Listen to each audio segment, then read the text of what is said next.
नमस्कार। अब हम लोग अपना सेकंड टॉपिक, जो कि बहुत इंपॉर्टेंट टॉपिक है, ये भी इसको कंटिन्यू करेंगे। इस टॉपिक का नाम है आर्किटेक्चर एंड डिज़ाइन बेसिक्स। ये आई एम श्योर हम लोग के एजुकेशनल सिस्टम में हमें नहीं बताया जाता जहाँ भी हम पढ़ाई करते हैं, बट ये क्योंकि बहुत इंपॉर्टेंट टॉपिक है और हम लोगों ने इसीलिए हमारे वर्कशॉप में इसको इनकॉर्पोरेट किया।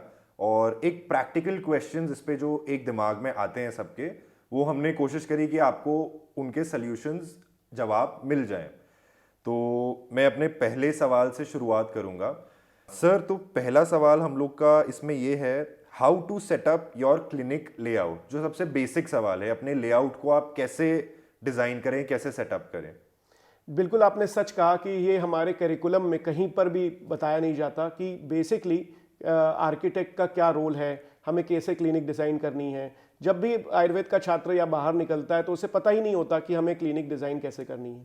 तो इसके मैं आपको 2-3 माध्यम बताता हूँ। एक तरीका ये है, अगर आप बिल्कुल क्लिनिक बेसिक है और आपने अभी तक शुरुआत भी नहीं करी और आपके पास बिल्कुल रॉ एरिया है, तो NABH की आप साइट पर जाएं और NABH कंसल्टेंट पूरे भारत में बहुत सारे हैं, आप उनसे कांटेक्ट करें तो आपको एक क्लिनिक का लेआउट, एक बेसिक क्लिनिक का लेआउट वो आपको पता चलेगा। जब मैंने इसके बारे में पता किया तो हमें ये पता चला कि लगभग 500 स्क्वायर फीट एरिया जो है वो मिनिमम आपको चाहिए, जिसमें आपका waiting area, medicine area, reception area और अंदर के जो स्क्रीनिंग एंड कंसल्टेशन रूम है उनको आप डिज़ाइन कर सकते हैं।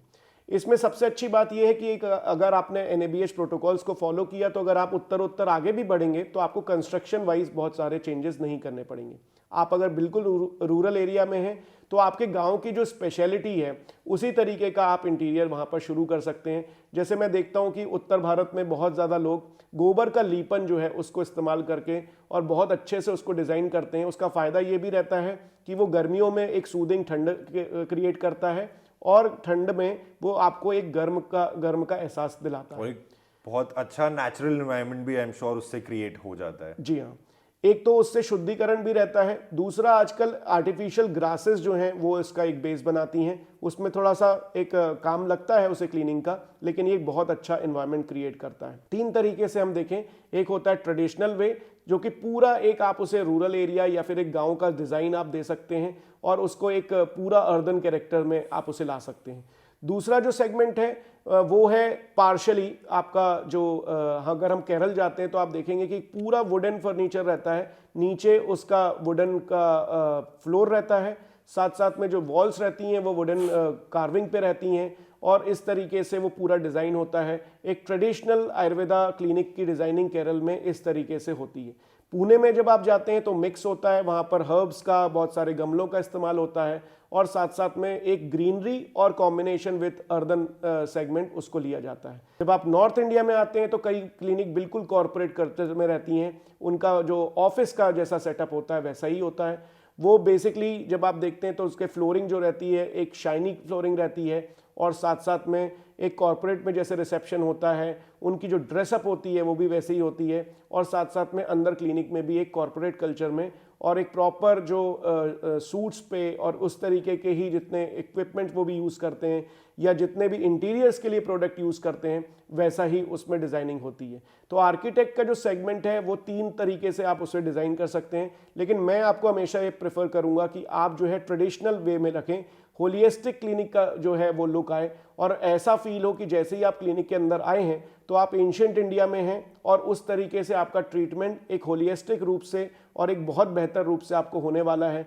ग्रीटिंग भी भारतीय पद्धति से हो, जो औषधियों का जो एकत्रीकरण है या मेडिसिन जो रखी हैं वो भी एक प्रॉपर वे में वैसे ही रखी रहें और उनका जो जितने भी चीज़ें आप यहाँ पर यूज़ करें, अगर आप ट्रे यूज़ करते हैं या फिर जो सामान आप यूज़ कर रहे हैं या सैनिटाइज़र रखने का भी है वो भी आप अर्बन कैटेगरी में अगर आप करेंगे तो एक बहुत बेहतर रहेगा। इसमें एक लाभ ये रहता है कि अगर आप उससे ऐसी अप्रोच देते हैं तो जब वो बाहर निकलता है पेशेंट तो उस आर्किटेक्ट से खुश होकर वो अपनी चीज़ बताता है। इसका एक छोटा एग्जांपल मैं आपको देता हूं। जब हम एक किसी साउथ इंडियन रेस्टोरेंट में जाते हैं तो हम जाके देखते हैं कि जब हम उसे खाते हैं तो वहां पर लगातार उसी इन्वायरमेंट में तो हम उस कल्चर में चले जाते हैं, हम उसी सोच में चले जाते हैं। तो इसी तरीके से जब हम आयुर्वेद की क्लिनिक में जब पहुंचे तो एक आयुर्वेदा का एसेंस लेकर बाहर निकलें, एक आयुर्वेद का जो थॉट है होलिस्टिक अप्रोच का वो लेकर अगर हम बाहर निकलेंगे तो आर्किटेक्ट का लाभ हमें प्राप्त होगा। Thank you so much sir.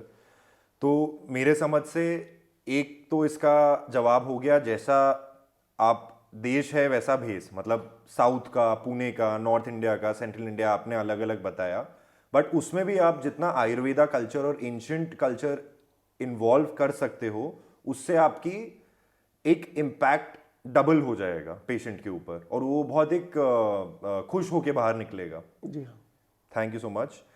हम लोग का दूसरा सवाल है sir, what is the importance of waiting area? Waiting area जो क्लिनिक में होता है उसका कितना इंपॉर्टेंस है?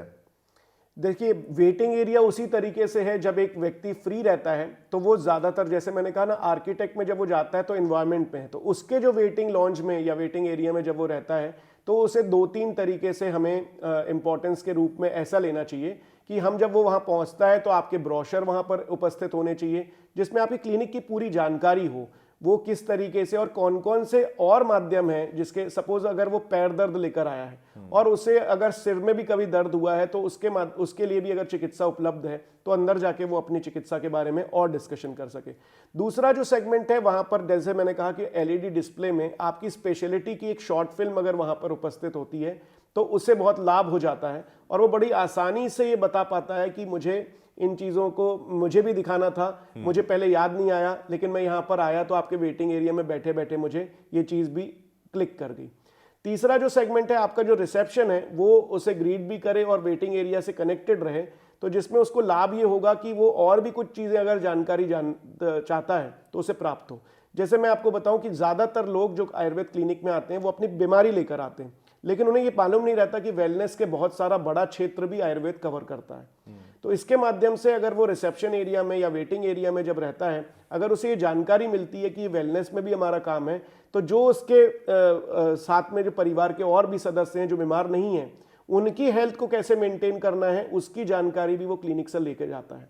जैसे कि सिंपल च्यवनप्राश को खाने का टाइम या फिर गर्म पानी को पीने का टाइम, यानी ये छोटी छोटी टिप्स जब वो वेटिंग एरिया में रहता है और उसके छोटे शॉर्ट वीडियोस अगर वहाँ पर चलते हैं तो इन टिप्स के माध्यम से उसको गेन भी होता है और वो आपकी पूरी क्लिनिक की जानकारी आगे लोगों तक पहुँचाता है और इसकी पब्लिसिटी भी होती है।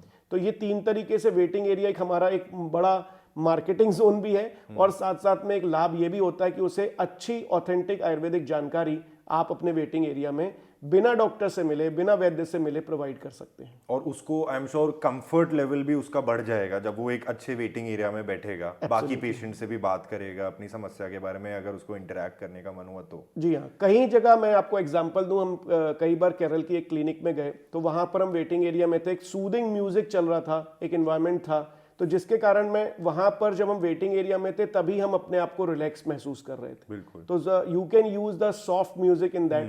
सॉफ्ट म्यूजिक का भी बहुत है, सामवेद का डायरेक्ट रेफरेंस है और उसको यहाँ पर कहें तो, अगर हम कहें तो it is also a therapy. जी हाँ, जी हाँ, वो एक चिकित्सा के रूप में उसमें लाभ करता है। बिल्कुल, थैंक यू सर। हम लोग का तीसरा क्वेश्चन है sir, what is the importance of privacy for a patient in a clinic? मतलब वो एक प्राइवेसी कितनी इंपॉर्टेंट है एक पेशेंट को क्लिनिक के अंदर ट्रीटमेंट के लिए? चिकित्सा का जो क्षेत्र है वो प्राइवेसी पे बहुत कुछ आधारित है। अगर कोई भी व्यक्ति चिकित्सा लेना चाहता है तो वो बिल्कुल भी नहीं चाहता कि उसकी कोई भी जानकारी किसी भी तरीके से, इवन उसके रिलेटिव्स को भी बहुत ज़्यादा मालूम हो। जब वो अपने लक्षण लेकर आता है और वो वेटिंग एरिया में सोचता है और बहुत सारे लोग उसके साथ में आते हैं, उसके परिवार के सदस्य और भी लोग जो वेटिंग एरिया में बैठे रहते हैं, वो इन बारे में डिस्कशन नहीं चाहता। तो ये हमें हमेशा क्लिनिक में और रिसेप्शन में भी ध्यान रखना चाहिए कि उसके बारे में, उसकी डिजीज से लिंक्ड कोई भी कोडिंग ना क्रिएट की जाए।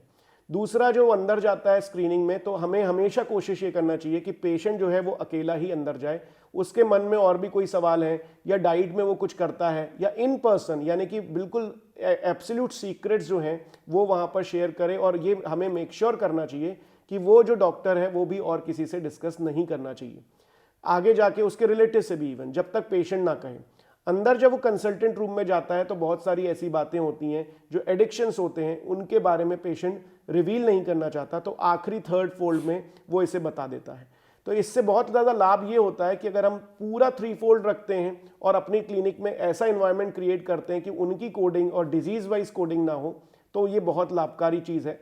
आयुर्वेद में बहुत सारे सेक्सुअल डिसऑर्डर्स के ऊपर पेशेंट क्लिनिक में विजिट करते हैं, तो उनके जो कोडिंग है वो अगर सिर्फ अगर हम सरनेम और अल्फ़ाबेट्स पे रखते हैं तो हमें इससे बहुत लाभ होता है। तो प्राइवेसी मेंटेन करने के लिए डाटा, आपका स्टाफ आपके लिए बहुत ज़्यादा उपयोगी है। तो आप उनकी वेल ट्रेनिंग करें, उसे ऐसा ग्रूम करें कि उसके बारे में कुछ भी ऐसी चीज़ें ना हो। स्किन डिसऑर्डर के जो पेशेंट आते हैं वो अपनी चीज़ों को ज़्यादा रिवील नहीं करना चाहते, तो वहाँ पर बाहर कोई फोटोग्राफी या फिर बार बार उस बारे में डिस्कशन करना रिसेप्शन एरिया में और स्क्रीनिंग एरिया में विद रिलेटिव्स बिल्कुल भी नहीं होना चाहिए। So this is very important segment. और प्राइवेसी जो है क्लिनिक की प्रायोरिटी होना चाहिए, और उसी के बेसिस पे हम क्लिनिक को उत्तर आगे बढ़ा सकते हैं और बहुत अच्छी आप क्लिनिक पे पकड़ के मजबूत कर सकते हैं। और साथ ही साथ लोगों में ये एक मैसेज जाता है कि वहाँ पर चीज़ें बिल्कुल प्राइवेट रहती हैं, और वो एक बहुत इंपॉर्टेंट चीज़ है आने वाली क्लिनिक के एस्टेब्लिशमेंट के लिए भी। आई थिंक प्राइवेसी से कॉन्फिडेंस डेवलप होता है पेशेंट का। बिल्कुल, बहुत इंपॉर्टेंट सेगमेंट है। Thank you sir. हम लोग का सर फोर्थ जो सवाल है वो ये है कि how to use your clinic space for your own branding, जो बहुत लोग मिस आउट करते हैं, तो उसका थोड़ा सा आप बताइए कि खुद की ब्रांडिंग के लिए आप क्लिनिक स्पेस कैसे यूज कर सकते हैं। ठीक है, जैसे मैंने आपको आर्किटेक्ट में भी बताया कि जब आप आर्किटेक्ट रखते हैं तो वो जो सेगमेंट है, जैसा आपका जो डिज़ाइनिंग हुई है, वहाँ पर आप अपना एक क्षेत्र बिल्कुल निर्धारित करके रखें कि अपनी क्लिनिक के जो आपके नाम है, सपोज आपकी क्लिनिक का नाम आपके पर्सनल नाम पे, तो आपके प्रोडक्ट वैसे डिज़ाइन हो, वो डिस्प्ले हो जो कि वेटिंग एरिया से बिल्कुल क्लियर रहें और रिसेप्शन एरिया से कनेक्ट हो। रिसेप्शन एरिया के लोग इस बारे में उन चीज़ों के बारे में जानकारी पेशेंट को दें, और पेशेंट डायरेक्टली भी उसे देखे और उसके ऊपर सवाल उसके शुरू हो। सो अगर आप ब्रांडिंग को वैसा लेते हैं तो पहला एक तरीका ये है प्रोडक्ट ब्रांडिंग।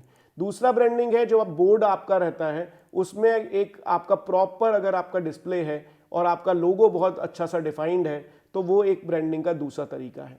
जो आपका क्लिनिक का स्टाफ है उसमें जो उसने मर्केंटाइज यूज़ करें या क्लोथिंग यूज़ करी है, उसमें अगर आप डिस्प्ले करते हैं तो उसे बार बार रिकॉल होता है उस ब्रांड का, और आपको उसे एक फर्म होता जाता है कि ब्रांड एक बड़ा एस्टेब्लिश ब्रांड है और उससे लाभ होगा।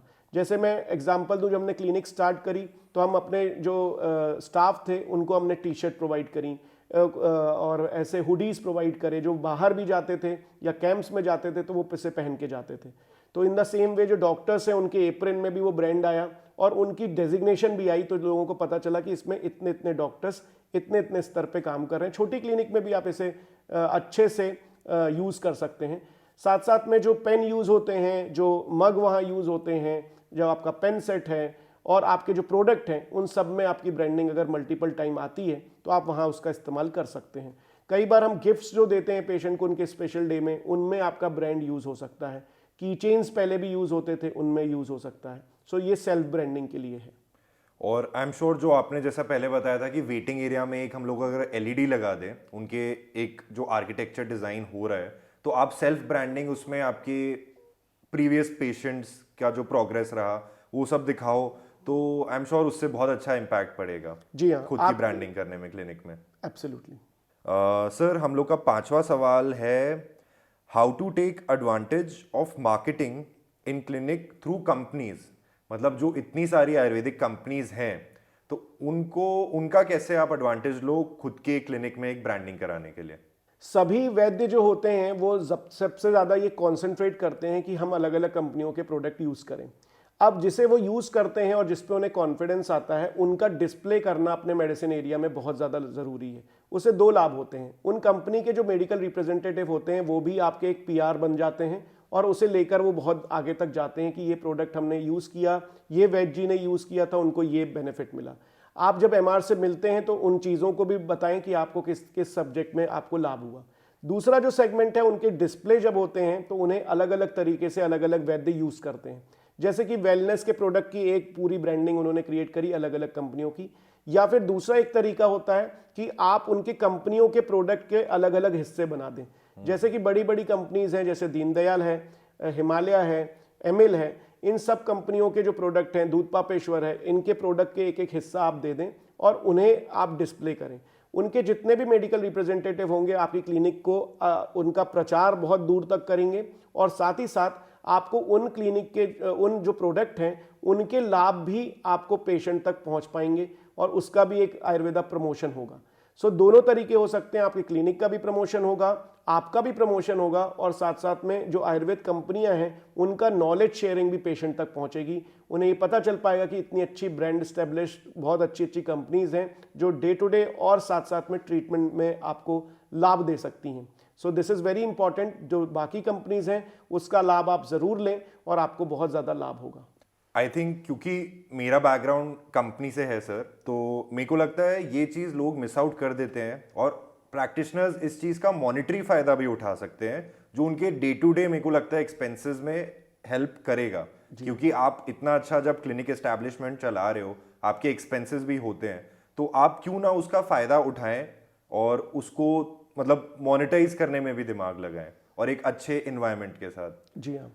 तो ये सर इसमें एक चीज़ आपको बताऊं, क्या होता है कि जब रूरल एरिया में हम जाते हैं और देखते हैं, सर्वे करते हैं आयुर्वेदिक क्लिनिक्स का, तो वो मेडिकल स्टोर के अंदर अपनी क्लिनिक बनाते हैं। इससे लाभ नहीं होता क्योंकि हमारे जो बाकी के सेगमेंट हैं वो उसमें मिस आउट हो जाते हैं, जैसे कि प्राइवेसी का सेगमेंट, जैसे कि डिस्प्ले का सेगमेंट। तो अगर हम लाभ लेना चाहते हैं तो अपनी क्लिनिक प्रॉपर्ली खोलें और अपनी चीज़ों को डिस्प्ले करें, जैसे कि बहुत सारे प्रोडक्ट को आप डिस्प्ले करें, तो उससे रिसेप्शन और मेडिसिन का जो स्टाफ है वो उसे प्रॉपर्ली समझा पाएगा कि उसे कब लेना है, और दूसरा उसे कंसल्टेशन सेगमेंट से एक प्रॉपर साइंटिफिक वे में उसको प्रोडक्ट का भी लाभ होगा और मॉनिटरी वाइज डॉक्टर को भी लाभ होगा कि उसके डिस्प्ले से वो मेडिसिन सेल आउट होती हैं और साथ ही साथ वो डिस्पेंसिंग का एक हिस्सा बनती हैं।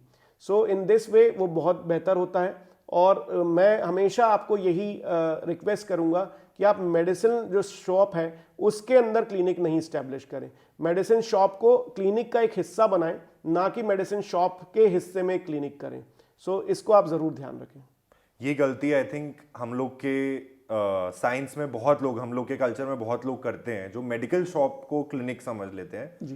तो आई थिंक वो अवॉइड ही करना चाहिए। सर छठवां सवाल और आखिरी सवाल हमारा इस टॉपिक का है, what kind of toilet system does your clinic requires? किस तरीके का, क्योंकि एक टॉयलेट सिस्टम आपके विसिनिटी में ये एक लीगली एक कंपलसरी नॉर्म है, अब वो किस तरीके का टॉयलेट सिस्टम आपके किस टाइप के क्लिनिक में होना चाहिए, ये एक छोटा सा आप अगर ब्रीफ बता दें। इसके बहुत सारे सर बहुत इंपॉर्टेंट पोर्शन है, क्योंकि हमारे यहाँ आयुर्वेद में बोला है कि अगर आप वेगों का विधारण करते हैं तो आपको और ज़्यादा डिजीजेज होती हैं। तो मूत्र वेग, मल वेग का अगर आप विधारण करते हैं तो आपको एक बीमारियों में आप चले जाते हैं। अगर आप आर्किटेक्ट की दृष्टि से देखें तो आपको लगभग 100 स्क्वायर फीट का एक प्रॉपर आपको एक टॉयलेट बनाना चाहिए जिसमें फ्रेश वाटर सप्लाई हो। साथ ही साथ वहाँ पर इम्पॉर्टेंट है कि उसमें एंटी स्किड टाइल्स हो, जो कि जीरियाट्रिक पेशेंट आते हैं या फिर जो ओल्ड एज पेशेंट आते हैं तो उसमें फिसलने की संभावना बिल्कुल कम हो जाए। टॉयलेट शीट है वो वेस्टर्न होनी चाहिए, साथ में वहाँ हैंडलिंग होनी चाहिए जिसमें वो प्रॉपरली अगर उसे उठने बैठने में अगर तकलीफ हो रही है तो उसका भी उपयोग कर पाए। जो आपका वॉश बेसिन है वो उसमें जो हैंडल है वो लॉन्ग होना चाहिए। कई बार उसके में जो उसे टच करने के लिए अगर वो अपने एल्बो का यूज़ करे तो उससे भी लाभ हो सकता है। साथ साथ में वहाँ पर मिरर ज़रूर होना चाहिए। कई बार कॉन्फिडेंस लॉस होता है, स्किन डिसऑर्डर के जो पेशेंट रहते हैं वो क्लिनिक में पहुँचने से पहले आपके वॉश एरिया को यूज़ करते हैं, वॉशरूम को यूज़ करते हैं और अपने आप को देख कर प्रेजेंटेबल होकर अंदर जाना चाहते हैं। इससे कॉन्फिडेंस भी पेशेंट का रहता है। दूसरा एक हाइजीन का सेगमेंट भी बहुत इंपॉर्टेंट रहता है। पेशेंट कई बार वेटिंग एरिया में कई बार बाहर से आते हैं तो उनको फ्रेश होकर प्रॉपरली जाना रहता है। सो आई सजेस्ट कि 100 अगर आपका 600 स्क्वायर फीट का क्लिनिक है तो 100 स्क्वायर फीट आपका कम से कम टॉयलेट होना चाहिए और उसका लाभ जो है वो बहुत हद तक जाएगा। इससे क्लिनिक में जो एक ईजीनेस रहती है पेशेंट की कि उसे कॉन्फिडेंस रहता है। कई बार ऐसा रहता है अगर टॉयलेट अवेलेबल नहीं है तो पेशेंट कई बार उस प्रेशर के कारण भी आपको अच्छे रिव्यूज़ नहीं देता और अच्छी थॉट से बाहर नहीं निकलता।